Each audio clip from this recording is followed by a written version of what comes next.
Aí nós discutimos no grupo alguns temas que poderiam ser objeto de pesquisa a partir de perguntas, né, que norteariam pesquisas ligadas ao tema da criação de novos negócios. E aí sempre com a perspectiva de procurar alargar um pouco o conhecimento nesse campo, que muitas vezes ele está associado a uma dicotomização que reduz um pouco a compreensão do fenômeno, ao invés de trazer novas explicações, né, ele acaba não tendo uma contribuição. Então um primeiro bloco ele está associado ao que a gente chamou de antecedentes da criação, né? E aí o grupo achou que a discussão de ferramentas de criação de negócios é uma lacuna, no sentido de que o plano de negócios não tem sido a única ferramenta, mas que existiriam outras possibilidades que precisariam ser desenvolvidas em pesquisas. E além disso, outras questões antecedentes importantes, como a difusão de modelos empreendedores, né, e o estímulo. E além disso, nós discutimos também a necessidade de um direcionamento sobre a criação de negócios inovadores, a criação de negócios com alto potencial de crescimento, nós precisamos refletir sobre isso. E um outro aspecto foi também sobre a dimensão do tempo. O tempo de criação é uma variável também que precisa ser mais investigada, né, entre a ideia e a abertura de fato do negócio.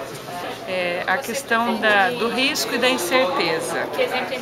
E aí também surgiu a questão, será que homens e mulheres têm a mesma avaliação em relação às condições de risco, incerteza, que seria um dos pontos para ser investigado.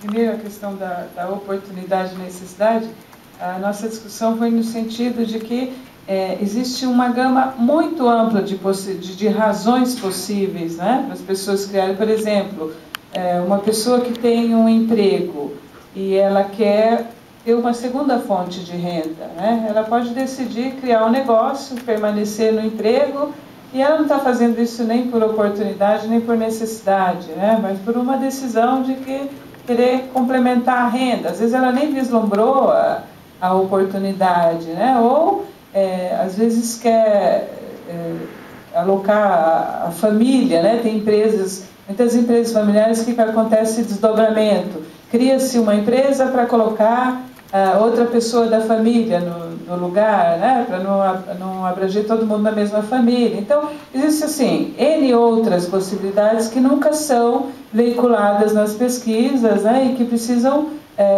vir à tona, que explicam muito mais o fenômeno da criação do que simplesmente a dicotomia, né? A oportunidade e necessidade. E eu gostaria também de fazer uma observação com relação ao crescimento, que existem muitos pequenos negócios, a gente vê isso, algumas pesquisas mostram, que os negócios não crescem, às vezes por opção do próprio empreendedor, ou da empreendedora, né, que prefere manter pequeno, porque isso permite a ele um equilíbrio trabalho e família, porque às vezes ele está enfrentando uma situação biológica, alguma doença, alguma patologia, que ele prefere manter a empresa pequena, né? Então, esses cuidados, às vezes, da gente não chegar com fórmulas, né, prescritivas, como se a receita fosse única para todo mundo, né? O que aconteceu nesses últimos 4 anos, nas 4 feiras que nós fizemos? Nós tivemos aproximadamente 150 planos de negócio, nascido na sala de aula, feito na sala de aula, com discussões vivenciais. Alguns falavam, olha, eu vou abrir lá no shopping X, como é que eu faço? A localização, desce a escada rolante para a direita, para a esquerda. Nós discutimos ponto a ponto. Resumindo, hoje nós temos 30 empresas nascidas na sala de aula está no mercado. Então, na realidade, não foi uma oportunidade e acho que também não seja uma necessidade. Foi desenvolvido na sala de aula, criou-se, ou seja, deu aquele estímulo, né, que o aluno acaba dizendo o seguinte: nossa, eu acho que eu vou abrir uma empresa. E aí fica muito gostoso, né, quando você trabalha essa parte vivencial e contextualiza, né, que é fundamental, que é o que eu sempre falo dentro da metodologia CEF, que eu sempre gosto de falar, que é o que mudou a minha vida acadêmica, que é a competência econômica via formação empreendedora. No sentido de pesquisa, eu acho que talvez seriam muito interessantes as pesquisas que buscassem justamente nesse elemento do feminino insights para lidarmos com essas novas formas de articulação de negócios. Essa inovação organizacional contemporânea mais orgânica, eu acho que ela contempla muito mais características de um feminino do que daquele masculino e tal. A ideia de pesquisar, por exemplo, a multifuncionalidade no feminino, que não seria necessariamente das mulheres, mas no gênero.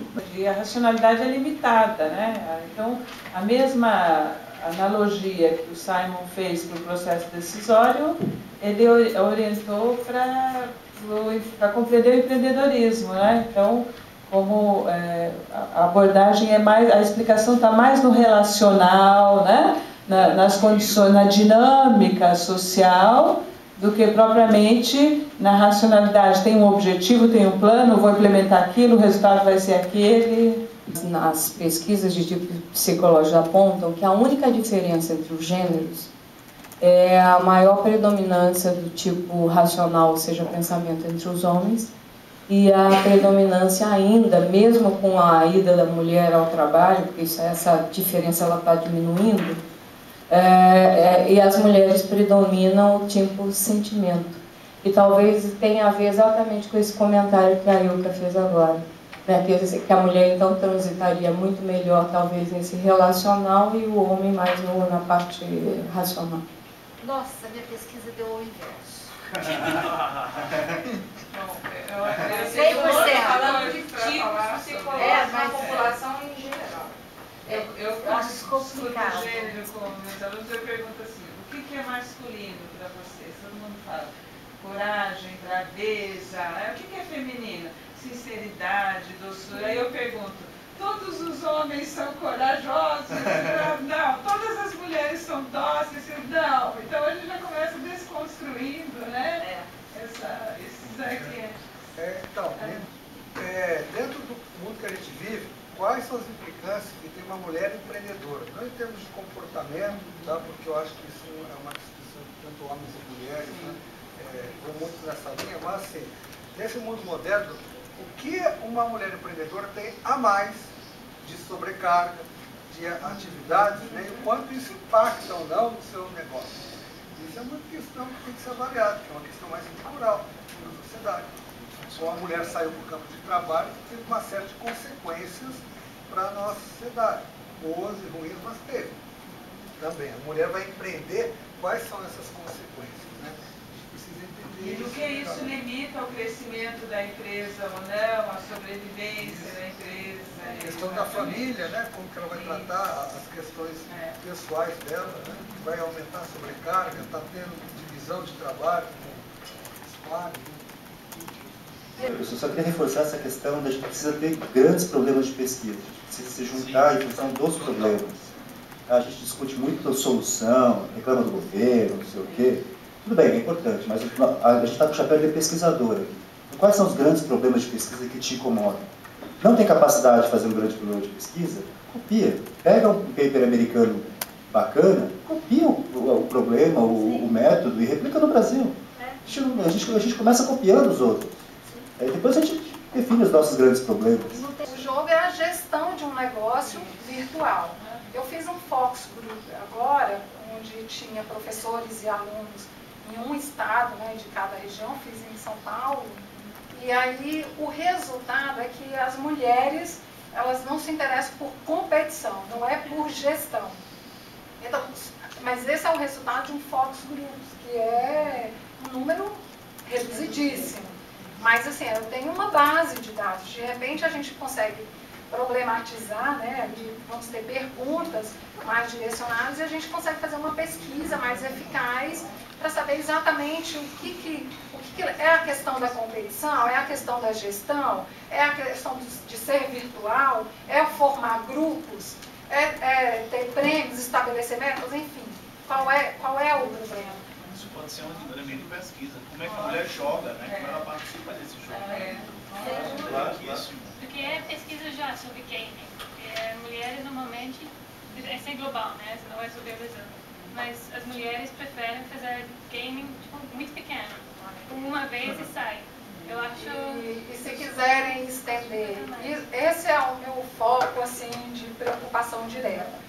Mas se quiserem estender para mulheres empretecas, que a gente tem um mailing aí de 170 mil entre homens e mulheres, exatamente quantas mulheres eu não sei, mas trabalhar quantas mulheres aplicam o comportamento empreendedor é também possível.